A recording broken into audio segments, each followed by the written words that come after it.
Welcome to Built, Wired, and Secured. I'm Alex Morgan. In today's episode, we're discussing shelf life, building a spare parts and documentation strategy for building technology, what it is, why it matters, and what decision-makers need to know to avoid costly mistakes. Joining me today is Michael Harrington as we break down real-world lessons, common challenges, and practical takeaways you can apply immediately. Let's dive in. Cold open. 20 floors up, a small plastic pin inside a motorized blind snaps during a Monday morning load-in.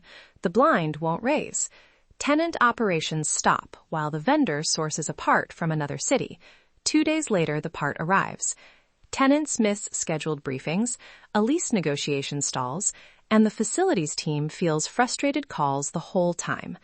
That tiny pin cost hours, revenue, and goodwill. Curious. From an operational standpoint, that story is all too familiar. Small consumables, pins, fuses, connectors, filters, are low cost individually, but high risk collectively when you don't manage them. The real failure isn't the part breaking, it's the absence of a plan for when things fail. That gap turns routine maintenance into emergency procurement. Why does this matter beyond annoyance and tenant complaints? 2 quick points: uptime and downstream impact.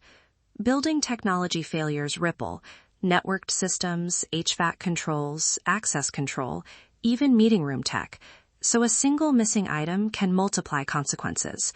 Executives measure occupancy, tenant satisfaction, and revenue. Facilities teams measure mean time to repair.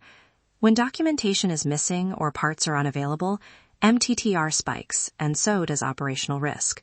Segment 1. Causes.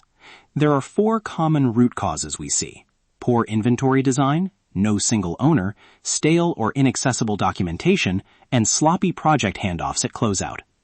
Inventory often accumulates haphazardly: leftover boxes in a closet, vendor-maintained bins, or a spreadsheet that never gets updated.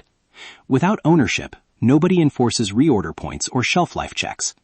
Documentation sits in engineers' laptops or in contractors' portals, so when something breaks, there's no reliable parts list or versioned wiring diagram to guide a quick fix.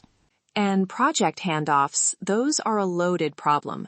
You finish construction, you sign punch lists, and someone says, "We'll get the O&M manuals later." Often the manuals arrive partially complete or with missing revision stamps. At that point, the facilities team inherits systems without the playbook. That's expensive in both time and risk. Segment 2. Trade-offs. Teams face 3 hard trade-offs: on-site stock versus centralized warehousing, cost versus readiness, and stocking for obsolescence versus immediate needs. On-site caches reduce response time but consume space and capital. Central warehouses save money through scale but introduce lead time. You also have shelf life. Batteries degrade, lubricants dry out, firmware moves on. And someone must own replenishment.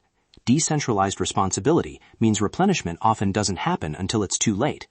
Ask yourself, what breaks if this goes down? Practical framing. Tier your inventory by impact. Critical items, those that knock out tenant-facing services, should be on-site or reachable within an hour. Common items that enable repairs but aren't business stoppers can live in a local depot with a guaranteed same-day courier. Optional or long lead items should be on a central catalog with automatic reorder triggers. This approach balances space, cost, and response time without creating hoarding. Segment 3. Implications and practice. Start with rules of thumb. 1. Create 3 tiers: critical, Tier 1, common, Tier 2, and optional/obsolete, Tier 3. Define clear reorder thresholds and minimum quantities for Tier 1. 2. Assign single ownership, typically facilities or vendor-managed inventory with a named custodian, and tie audits to an existing maintenance cycle, like monthly rounds. 3. Documentation. Require versioned O&M manuals and a single source of truth. Store PDFs in the CMMS or a shared drive with folder structures and version stamps, and place a quick reference checklist in the physical spare kit. Labeling and simple audits are the low-effort wins. Barcode or QR tags on bins linked to a spreadsheet or CMMS make audits quick and accurate. A 5-minute monthly check tied to a site walk will surface missing or expired items before they become emergencies. And don't forget consumables, filters, printer toner, batteries. They might seem trivial until the day they stop a sensor or an access reader. Ownership also includes defining who pays. Is replenishment part of the facility's OPEX? Is the vendor contractually responsible to maintain a first response kit? Contract language that clarifies levels of stock, replacement timelines, and penalties for back orders avoids finger-pointing when things fail. That clarity keeps inventory from becoming a hidden responsibility that degrades over time. Segment 4. Expert examples. Michael, can you share a short saved outage and a missed opportunity from your experience? Sure. Saved outage. At one mid-rise, the access control head unit failed on a Friday before an executive event.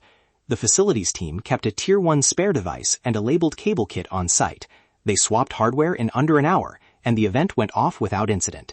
The cost of keeping that spare was a few $100s. The avoided disruption was orders of magnitude higher. Missed opportunity. At a healthcare-adjacent campus, a proprietary connector failed. The building relied on a contractor's stockroom across town, and the connector turned out to be obsolete. Procurement took 3 days and multiple escalations. The lesson? Identify proprietary or single-source parts during project closeout and decide whether to stock them or ensure a guaranteed supplier SLA. Those are crisp examples. To wrap, let's give listeners 3 actionable steps they can start this week. Action 1. Run a 30-minute inventory triage. Identify the top 10 items that would cause tenant-visible outages and check if a Tier 1 spare exists on site. Action 2. Assign ownership. Name a custodian for spares and documentation and add a monthly 5-minute audit to their checklist. Action 3. Fix the closeout process. Require versioned O&M manuals, a parts list, and explicit handoff acceptance before final sign-off on projects. Those 3 moves dramatically reduce mean time to repair. If you want more resources, visit builtwiredsecured.com for a downloadable 1-page spare parts checklist and a sample tiered inventory matrix. Use that to run your first triage this week. Remember, small operational habits prevent large failures. Final thought. Institutionalize the question, what breaks if this goes down, at every decision point: procurement, design, and handoff. If you make that question routine, you'll be surprised how many expensive outages never happen. That wraps up this episode of Built, Wired, and Secured. Today we explored why a disciplined spare parts and documentation strategy matters, and why small investments in inventory, ownership, and versioned manuals can prevent major tenant impacts. Thanks for spending a few minutes with us. Until next time, make sure the systems you're responsible for are built to last, wired with intention, and secured for the real world. Built to last, wired with intention,